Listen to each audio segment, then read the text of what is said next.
Pour repenser l'enseignement du français dans les établissements scolaires, les acteurs ambitionnent de réviser les programmes à l'occasion de la célébration de la Journée internationale du professeur de français. Le thème repenser l'enseignement du français au secondaire nous amène à réfléchir sur ce qui se passe aujourd'hui avec les différents enseignements. Nous avons préféré le secondaire parce que nous pensons que le véritable problème peut se situer ici. Qui doit être professeur de français?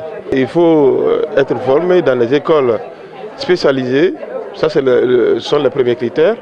Ensuite, il faut avoir une formation vraiment adéquate, parce qu'on ne peut former que quand on est formé. À l'occasion de la commémoration de cette journée, les enseignants pédagogues venus de l'Institut supérieur des sciences de l'éducation de Guinée, en synergie avec l'Institut national de recherche et d'action pédagogique, mettent les bouchées doubles en vue d'améliorer les programmes de formation au niveau du secondaire.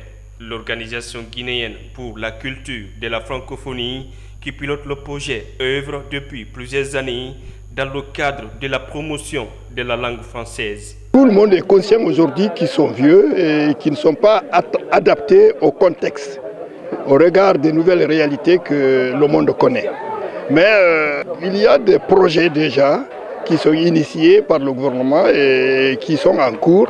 Et je pense très prochainement, vous aurez les programmes adaptés au contexte qui tiennent compte de toutes les réalités du moment. Si le contenu d'enseignement ne prend pas en charge les préoccupations du monde contemporain, cela revient à repenser l'enseignement du français au collège. L'INRAP et l'ISEG pour revoir non seulement les méthodes d'enseignement, mais aussi les contenus. Pendant cette journée de célébration et de réflexion, des manquements ont été soulevés, notamment l'enseignement dans les concessions scolaires, les outils utilisés et la méthodologie. Des échanges ont permis de proposer des pistes de solutions et de formuler des recommandations.